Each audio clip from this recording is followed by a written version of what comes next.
Hello and welcome to Disappeared the Abyss. Jacob, how are you doing? I'm doing well tonight, Alina. How are you? Doing well. And tonight we're talking about Madalyn O'Hare's disappearance, together with her son John Murray and her granddaughter Robin. They all disappeared in October 1995 from Austin, Texas. Together, they were running a non-profit organization called American Atheists.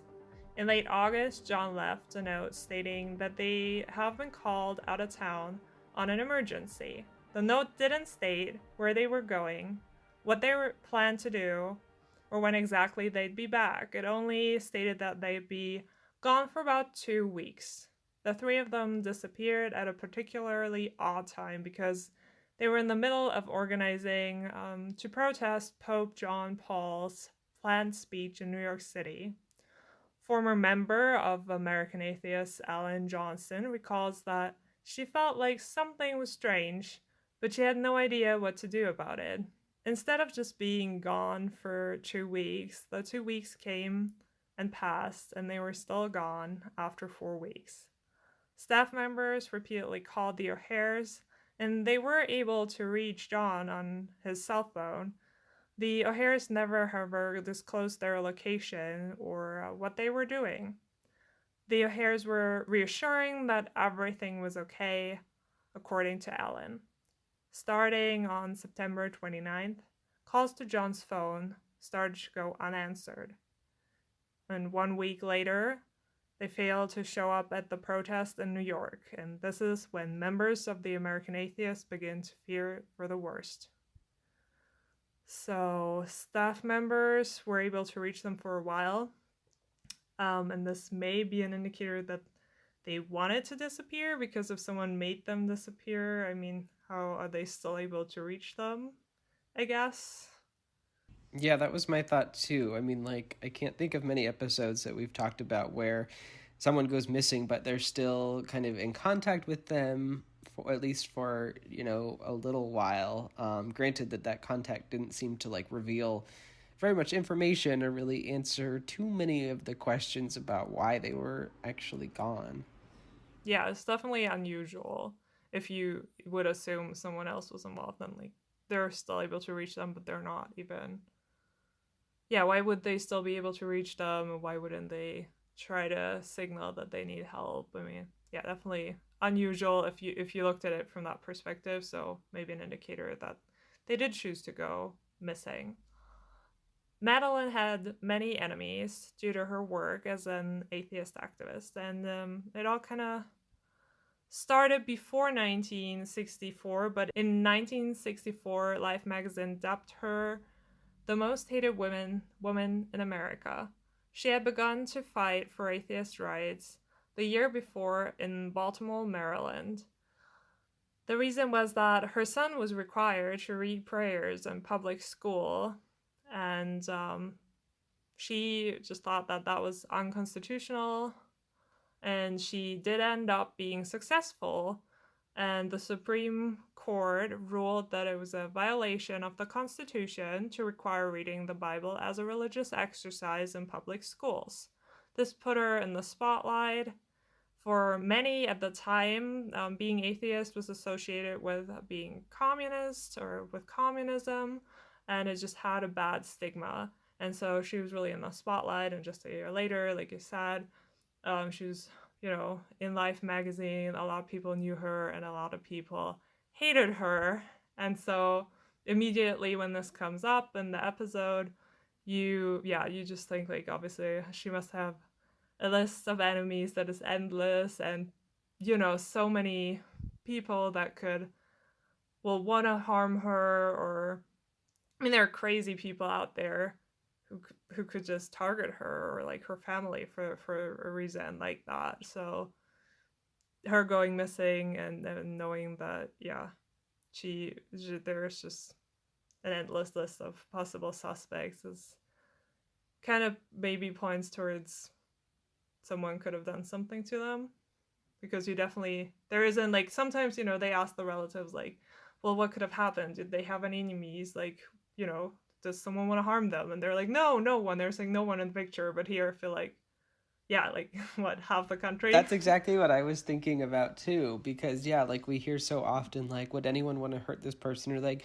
and all the family is always like, no, she was the greatest, or they were the greatest, like everyone loved them, and no one would have had any ill will towards them. And this is kind of the opposite case where they're like, yeah, everyone hated her. Like, there are plenty of people who would not have hesitated to do something probably if they could, but at the same time, I don't know, there's so many cases where people without enemies still disappear. So I kind of felt like the show was setting it up to be like, there's all these reasons that something could have happened to her, which is a valid point. But in the end, I don't think it necessarily instantly explains like the disappearance.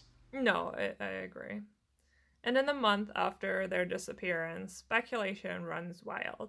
Many believe that Madalyn, who was 76 at the time and suffered from diabetes and a heart condition, had been planning to move abroad with her son John and her granddaughter Robin to retire and take American Atheist funds with them. It was also rumored that they had moved about $600,000 to New Zealand. The Austin Police Department didn't investigate their disappearance due to a lack of evidence of foul play, is how they explain it on the show, and stating that if she wanted to disappear, she can disappear. One of the employees, employees, I mean, from American Atheists, finds their passports and Madalyn's prescriptions and pets at their home.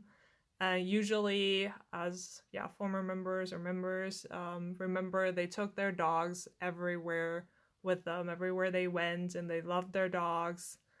So leaving their dogs behind, important medication that you need, and their passports if you're speculating that maybe they went abroad, all it's questionable. Like, okay, would you really do that if you're trying to disappear?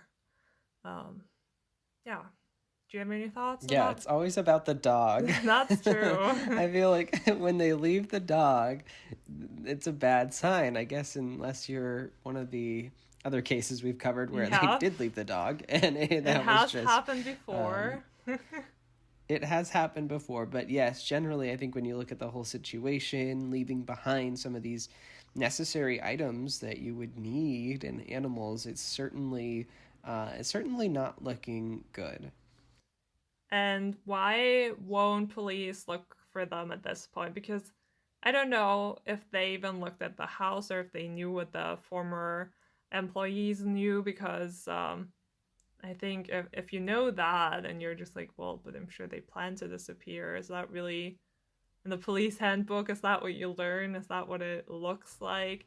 Or did they not even go there? I mean, maybe is that the explanation? And they're like, well, there was no blood, no bodies. Like, I don't know. Like, what did they mean by no indicators for foul play? I don't. Right.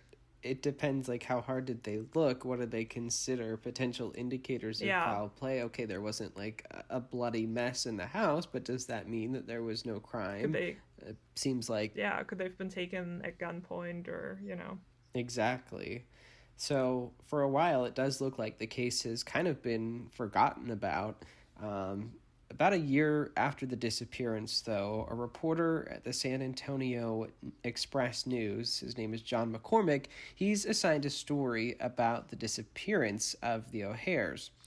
Soon after the article was published, John gets a call from a private investigator, Tim Young, and he wants to help investigate this case. And so they launched the first real search for the O'Hares, which is kind of embarrassing to think that the first search is really coming from a reporter and this private investigator, because the police apparently aren't interested in trying to get any answers about this. I also thought it was just interesting that for being such a well-known figure as she is in the atheist community and leading this movement, to be able to just disappear and no one really seems to ask any questions for at least a year at this point, It was pretty odd. I mean, were there not people like writing in like, hey, where is, this person who has done so much for this movement if they're so popular and well known? I just thought that was odd. It seems like people really did just forget about the family. Well, I wonder, or I mean, even the employees, like, I wonder if they kept telling the police, like, well, something's wrong, like, you should look into this. We don't know. It's not brought up in the episode, but yeah, maybe they believed that as well. They were able to reach them for a while. Maybe they think they left and are living the good life somewhere. And Yeah, yeah, and maybe they understand why the police doesn't look for them, and maybe they're right. perhaps. So they do get some tips coming in after the newspaper article is published, and a private investigator is now looking into it. The two of them, they're looking now at phone records and financial records of the O'Hares, anything that'll help them find a trace. And according to them, nothing else except the funds being moved to New Zealand actually backed up this story about how they had planned to disappear, which makes sense because we already know, looking at the house, it doesn't look like the scene of people who had carefully orchestrated a move and took everything with them and were planning to be gone for a long time. The more that they looked into the case, they just realized it really didn't look like there was any plan to disappear. The O'Hares had even left behind like $270 worth of new groceries, which, like, why would you leave that behind if you had any plan in advance to leave? You wouldn't be going and buying new groceries, right? Unless you're trying to make it look that way. I haven't heard of a case where that has happened, but who knows? They're trying to be really Right. clever. Well, that was my thought. Mm-hmm. Maybe they are clever, because if they are trying to abscond with all of this money, maybe they need to look like they were taken, or, put in a bad situation, because otherwise authorities could come after them. All the people that donated or put money into this atheist fund, aren't they going to be angry and want to get it back if it's just disappearing? And maybe the family had the right idea to kind of go off grid and make it look like something bad happened to them. Yeah. Why the police don't investigate this, we still don't know. I think, yeah, it always depends. Like, for a lot of things, you can look at it from both sides. Because in the former case we talked about, someone disappeared and they leave behind the cell phone and wallet, and everyone's like, well, this is an indicator that was foul play because she'd need this if she's on the run, if she's trying to survive and, like, get away. But turns out she was just smart enough that she knows, if I use a credit card somewhere or my phone, they're going to be able to trace me. And so it was just clever. And here, I mean, Yeah, you can look at that the same way. Maybe they were... it shows you that, like, the evidence is really Yeah. circumstantial in a lot of these cases. It totally just depends on how you look at it. So if they didn't leave on their own volition, then the question is, where did they go and what happened to them? Well, Tim Young recalled that when they first received the phone bills, none of it really made any sense. They were showing calls to coin dealers and jewelry stores, as well as banks and lending institutions, restaurants, catering, even Blockbuster Video. And all of these calls were coming from within San Antonio. So they managed to place the O'Hare's calls along a road, Fredericksburg Road, in northwest San Antonio. And there was about a 1 mile grid that they figured the O'Hare's were in. John's cell phone number was also in a classifieds ad in the newspaper, advertising his own Mercedes for a lot less than it was actually worth, about $5,000 less than the Blue Book price. And Ellen remembers that John called her to request some blank checks. Ellen is one of the employees for the organization, and she recalls John calling to request these blank checks be sent to a drop box outside of San Antonio.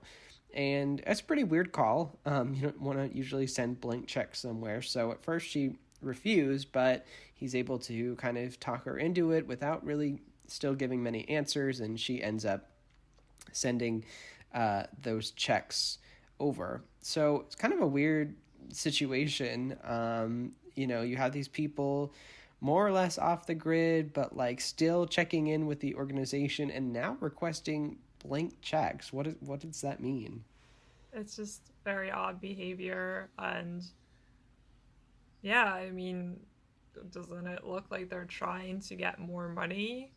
It's very trusting of the employees to send them those blank checks. And Yeah. um I mean, I remember the way she says it. She like had no intention to do it, but she ended up doing it. So you must have been pretty persuasive. I don't Yeah, know if I it would have sounded done that way. that. Because they're already gone, and like it's also already so mysterious. And when you want some answers, when you want to like see them face to face, at this point, when you be Right. all fed up, I don't know why you'd send It those. seems like they've already abandoned the organization more or less. Like they're not Mm-hmm. really leading it. So I wouldn't feel super inclined to be like, yeah, let me send over blank checks to you. Um, it's very odd. So Young and McCormick started visiting the places then that the O'Hares had called, and they were showing pictures of the missing family. Their search on the streets wasn't really successful until they met someone by the name of Corey Tickner, and he works at Corey's jewelry shop.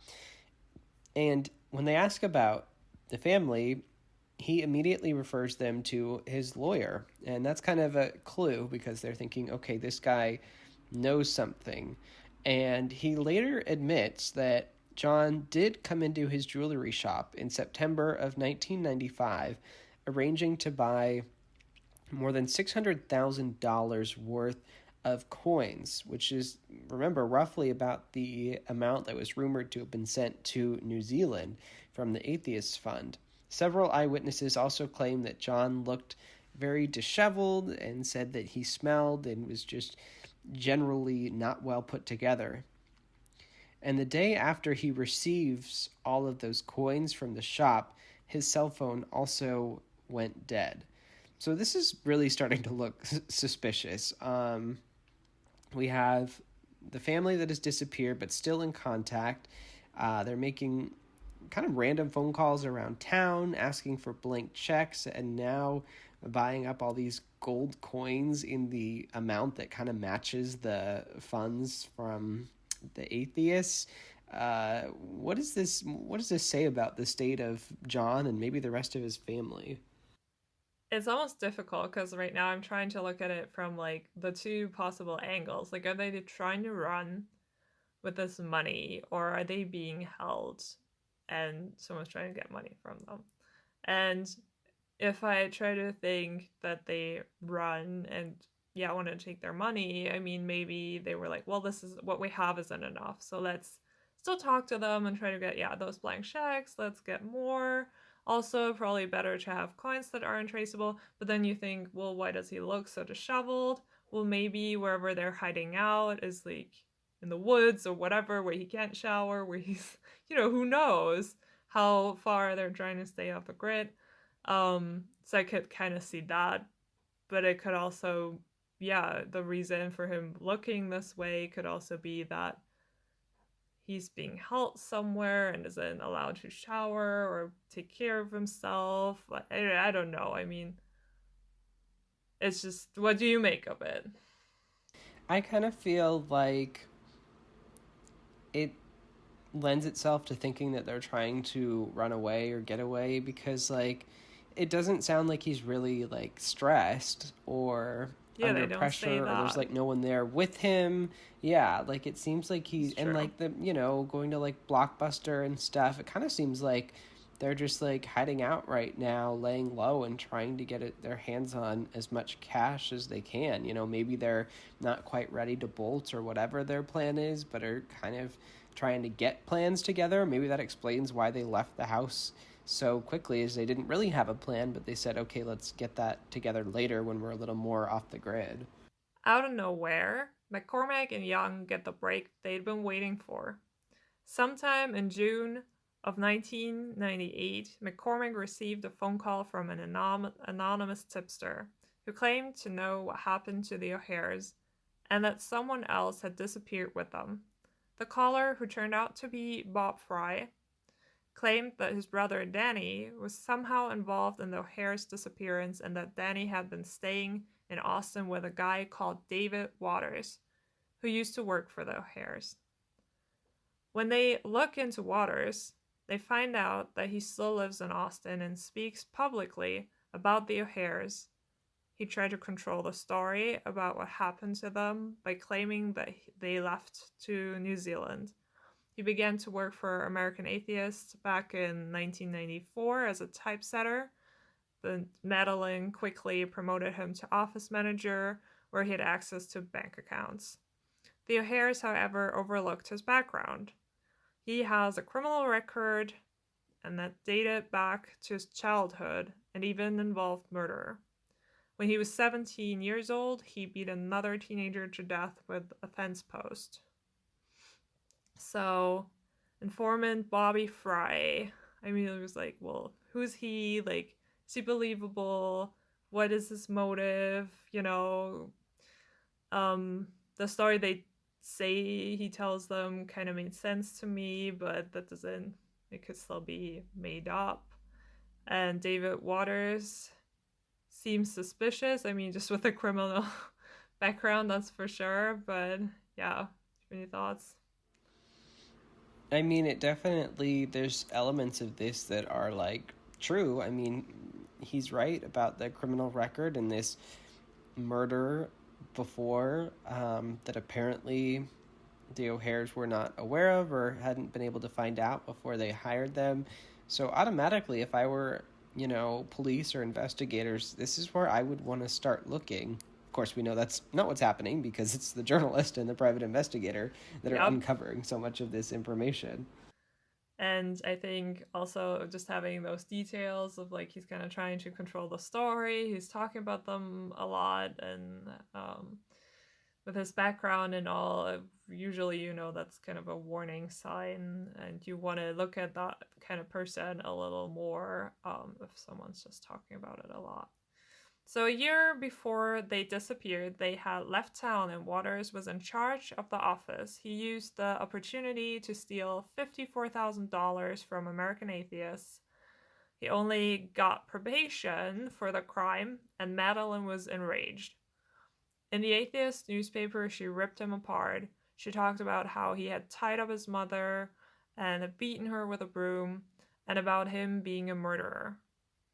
So this could be a motive. I mean, he has killed someone before, and I'm sure he isn't happy about her talking about him this way publicly. Yeah, has a pretty Not good at motive. all. Especially when you have such a big megaphone like she does, a lot of people are watching, and speaking out like that could ruin someone's life. Waters had written a 200-page book about the disappearance of the O'Hares, in which he laid out the whole scenario of them going to New Zealand. So the question is, why, if you write this kind of book and you put yourself out in the public, definitely like bringing up, knew this family so well, you're really invested in them, their life, their disappearance, and you kind of put yourself on the spotlight, like, why would you even want to do that? I feel like that's kind of suspicious in its own right. I guess I could see multiple reasons for doing it. Like, if you have something to do with their disappearance, you do want to, direct the attention away from you and kind of come up with an explanation about why this may have happened. But at the same time, I feel like it does the opposite. It just puts the spotlight back on you because now you're out there with a big book about this disappearance, getting people interested in the case and probably wanting to figure out what happened because of it. So I feel like it really could work both ways. It could either suggest guilt or it could suggest innocence. Phone records show that Waters and Fry were together in Texas at the time the O'Hares disappeared. Waters had also made repeated calls to Gary Carr, a friend of his from prison. So at this point, I'm like, he has a motive. He wrote a book about them, which is pretty extraordinary. I don't know, special. This doesn't happen every day. Also, how did he only get probation with his criminal past? like stealing that amount of money, and if you've never done anything, I can see that. But they say, like he has an extended criminal record dating back to his childhood or like teenage years. It involves murder. You go do something not very minor, in my opinion, and you get probation. I mean, I understand she was enraged. I understand. Yeah, totally understandable. How does that work? Uh, so in the summer of 1995, Gary Carr had just been released from prison for armed robbery, kidnapping, and rape. So phone records put him in Texas in the company of Waters and Fry, and all three of them were in the same square mile at the same time as the O'Hares were there. Danny Fry's family hadn't heard from him since October of 1995, which is also about the same time that the O'Hares disappeared. So we're starting to see all of these things line up. Some of these not great characters being very close to the O'Hares around the time they disappeared. Now, Young describes Fry as a family man and one of the three that actually might talk about what happened. And he finds it suspicious that he also went missing at the same time. And they believe that the O'Hares were kept at the Warren Inn there in Texas, in San Antonio, after their investigation. And Young and McCormick start to have a difference in opinion at this point, when Young wants to go to the police about all that they have uncovered, but McCormick, being the reporter, wants to publish the story. So they kind of believe that they have the answer now. They've figured out what has happened. They've been able to trace through the timelines, the phone calls, all the evidence, and they think they know what has happened. But there's this conflict about, well, do we go to the police so that they can catch these people, or do we publish it and give potentially the suspects a chance to run? So it's a tough call. yeah, I wanted to ask you what you would do since you work as a reporter, and it's a tricky question. Do you know? Do you have an idea what you would do? I would lean towards publish, and I think, they have the opportunity, the police had the opportunity to do their investigation, and there were people, I'm sure, that were pushing for it, but for whatever reason, they chose not to, and they just didn't seem interested in framing this in any sort of criminal way or pursuing this in a criminal way. So I feel like they kind of had their opportunity. I wish they could have maybe reached a compromise, maybe give police 24 hours and say, we have evidence that this is a serious crime, that these people have been murdered. We think these people have something to do with it, and we're going to print with it, because there are ethical concerns. I don't know that you could just turn everything you have over to the police before you publish it, but maybe you could find some intermediary way to do it, and kind of indicate that if they are willing to do their jobs, then they have a chance to arrest this person, but otherwise they're still going to print with this story. Yeah. So that's where I would fall on it. What do you think? I think a compromise would be ideal if you can find one. I understand that probably wouldn't be that easy, but because it's not all about, well, the police had their chance, like I get that, but the main goal isn't to give them a chance to do their job. The main goal is to get the bad guys and to get them to prison, and publishing the story would maybe give them a chance to flee, give them like a warning, and if they hear about it. So that would be probably my main concern. Not so much that the police, I get that. yeah, I mean, so I feel like, yeah, publish the story, but the kind of what you were saying, maybe give them another chance to do the right thing and arrest the guy beforehand. Well, and I feel like the obligation of, the newspaper is to get the truth out there, and whether or not it ends in an arrest, that's for the police to figure out, but people, can at least know what had happened, and maybe they run away, but sometimes, unfortunately, you can't have one without the other. Sometimes it takes a big media circus before police even want to make an arrest, and that's just the sad way that it is. And I understand that they come from two different perspectives, because it's just what we're talking about. I mean, yeah, right, if you're the journalist, then this is what you do, and that is important too. But if you're a detective, I think that isn't your focus. Your job is way closer to the police. And so I totally understand that Yeah. this may be a little bit like two worlds clashing in that moment. And ideally, yeah, you find an agreement, you work out a compromise, but didn't work in this case. No, sure didn't. So Young went to the Austin Police Department with the information while McCormick starts writing an article that maps out all of what they know and pointing the finger at Waters. And Young, after going to the police, remembers that he thought he was about to get a phone call within minutes after sending them this information, this, breakthrough in the case, but ends up getting nothing. Doesn't hear anything. And then the next day, hears nothing. And then he decides to call and check in and see what's going on, and found out that the detective had only read about half of his report and more or less had kind of laughed in his face about all of the findings. So at that point, he thinks, okay, well, Austin PD isn't taking it seriously. I'll call the FBI. Send them the information. Well, the FBI doesn't investigate it either. And eventually, Young is quoted as saying McCormick had said law enforcement wasn't going to do anything about it, and McCormick was right. So police essentially take this information and say, thank you, concerned citizen, we will do what is necessary with this. And that it turns out to be nothing. Yeah. A little frustrating. I kind of felt sad for Young because just the way he remembered it and told the story on the episode, I mean, he kind of lost trust in them a little there. I think Lost faith for sure. Yeah, it was kind of sad and disappointing, and I feel that like if that's what Were you handle, surprised? yeah, I mean, yeah, maybe I shouldn't have been, but yeah, because I'm sure if I had written this report and done all this work and you basically, deliver the answers on this, gold platter, whatever, to them, and you expect them to thank you and be like, oh, perfect, you solved the case for us, let's jump onto this, they have it all there, and they don't fucking care. That's what it seems like. I don't know. Yeah. I was not all that surprised, maybe.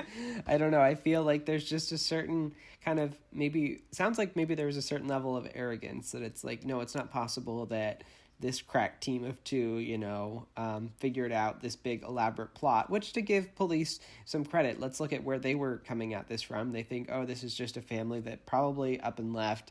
And then you have these two people come and say, no, this was an elaborate murder plot among these three people. They were kidnapped and held for their money. It probably would look pretty crazy on its surface. And maybe, if you're the Austin PD, maybe this happens more frequently than we think. Maybe there are missing people and people write in and say, oh, I think they were taken by so-and-so and it was a plot to do this. And, I'm sure that they may get that a lot. I'm sure that happens, but I feel like wouldn't it be different if you get it from like a detective versus just any concerned citizen? And I mean, I think they sometimes work with private investigators too, right? I mean, I think it depends on the police department and their relationship with them, and yeah, if they already, are known as a detective and maybe they've worked on a different case before together, it all factors in, and in this case, they didn't take him too seriously. No, they sure didn't. So they go with the next option. Express News publishes the story, basically pointing the finger at Waters, not saying he did it, but kind of doing everything they can to say he did it. And McCormick finds a story about an unsolved murder from 3 years earlier. So this was in early October of 1995. That Dallas County detectives looked into the identity of a mutilated body that they found along a river.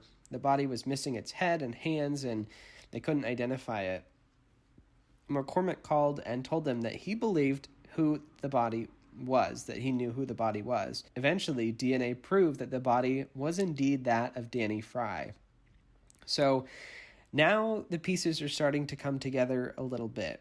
But the question about where are the bodies of the O'Hares? Because at this point they're figuring, okay, if Danny Fry is dead, he was involved with Waters, and he was involved around the area of the O'Hares. They're just figuring the O'Hares are now dead at this point, and they want to locate them.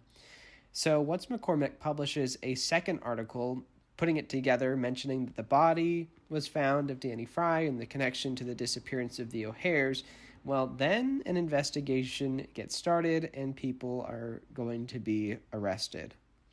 When investigators talk to Gary Carr, he actually confirms their suspicions. He claims that Waters had hired him and that he just did what Waters had told him to do. And this was a little surprising to me that Gary Carr just kind of gives up this information. He's like, oh, well, now that you asked, yep, I was hired and I did some terrible things. It just made me think, like, was he always going to be that forthcoming? Or maybe it was just the media attention. But, like, if all they had to do was ask, it just seems like, couldn't they have done that a lot sooner and had an answer to this a lot sooner?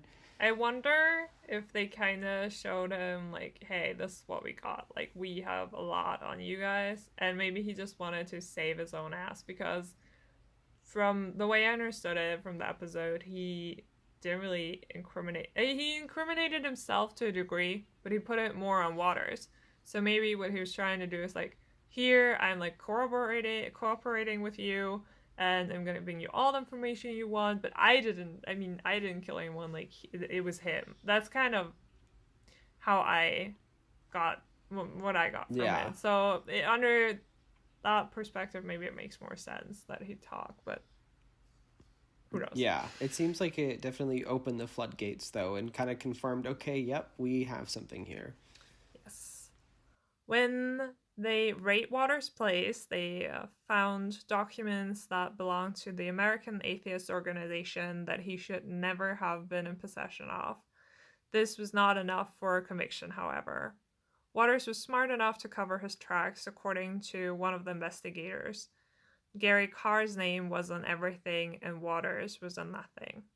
A prison informant and Waters' former girlfriend talked to the FBI because he is already facing years in prison for other charges. He finally agrees on a plea bargain. Part of the deal was that he had to give a full confession. He was in turn allowed to spend his time in a federal prison.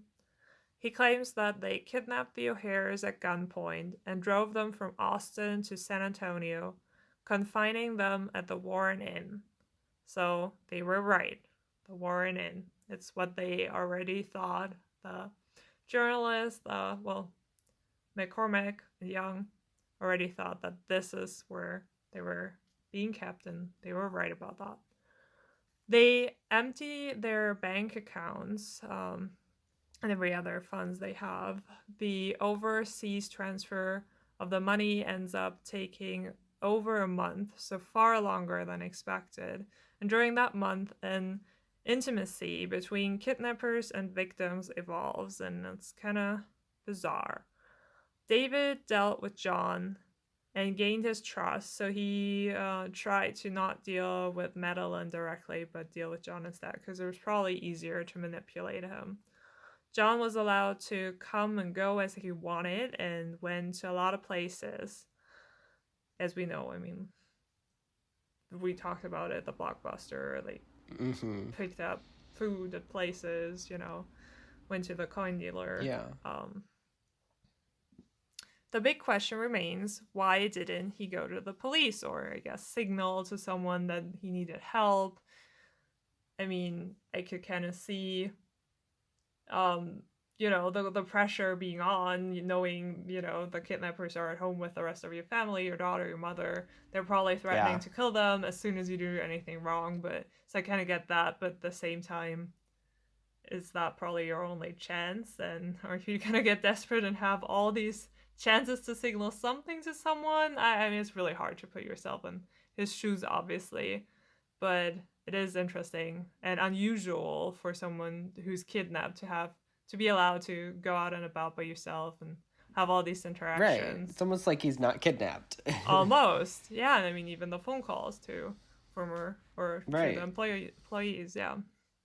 According to McCormick, the reason was that John was used to be a follower and do as he was told. Investigators believe that the O'Hares were killed on the day John picked up the gold coins because there was no need to keep them alive any longer. The O'Hares were killed with belts in the Warren Inn. Then the bodies were rolled up in bedspreads and driven north back to Austin. Waters claims that for an extra $50,000, Carr dismembered the bodies at a self-storage facility that they took him to.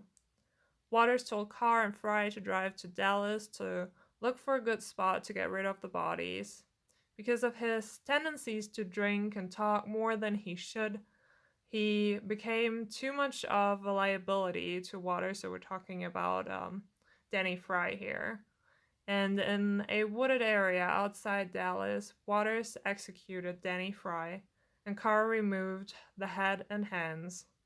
The next day, they drive to a remote part of Texas, hill country, to get rid of the O'Hares.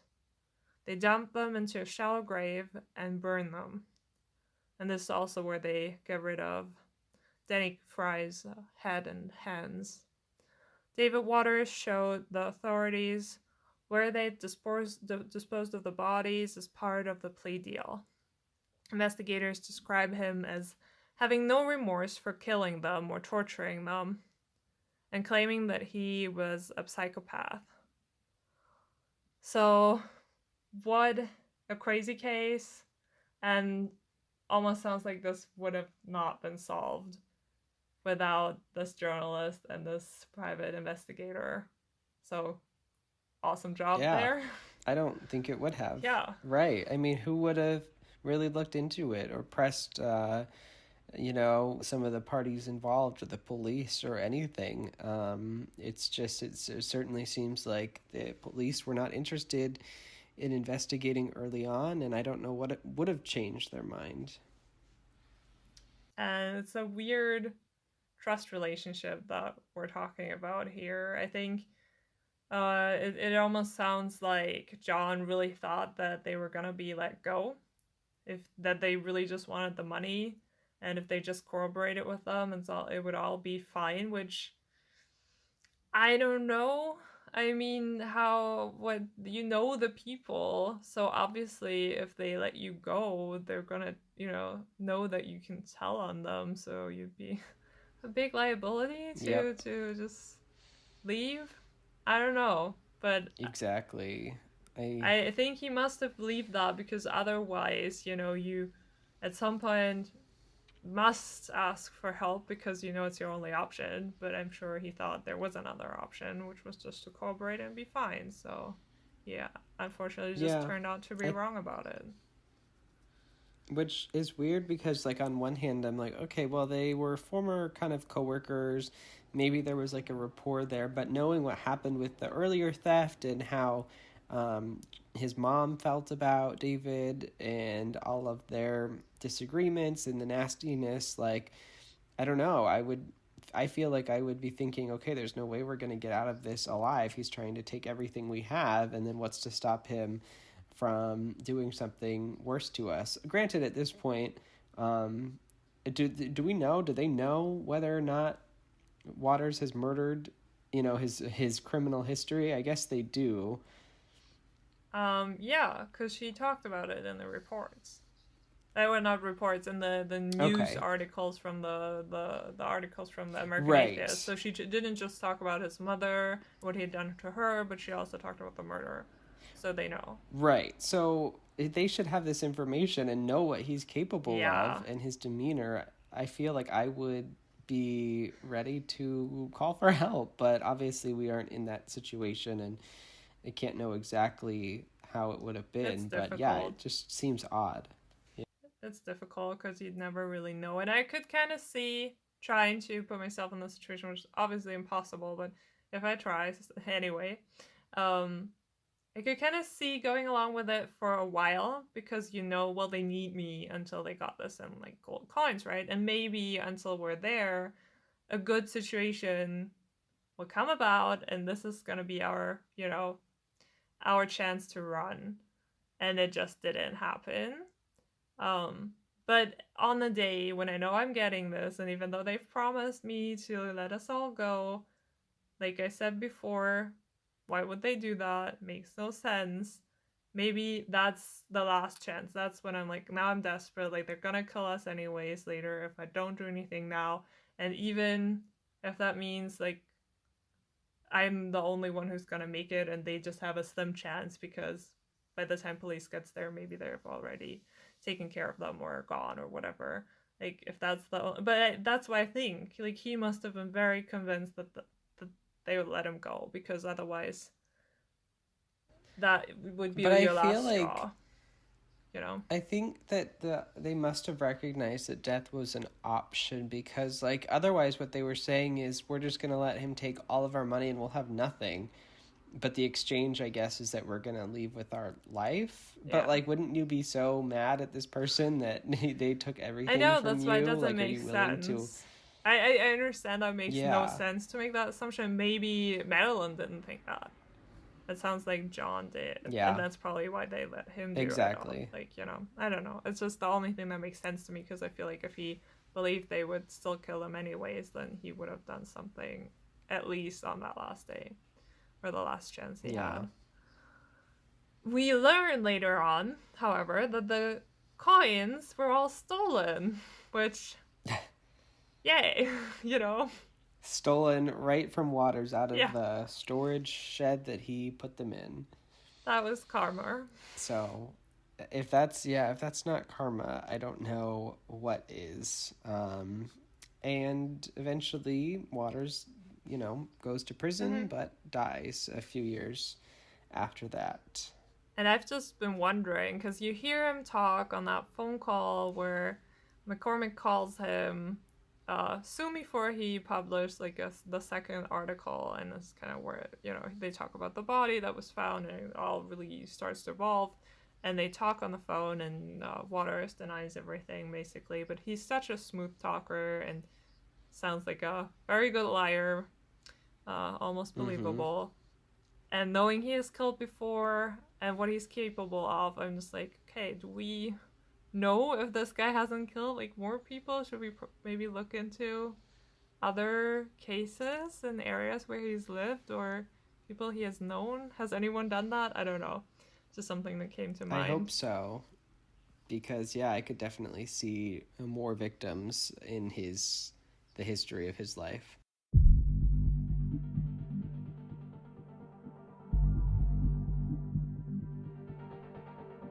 Thank you for listening to the latest episode of Disappeared, The Abyss. We'll see you next time.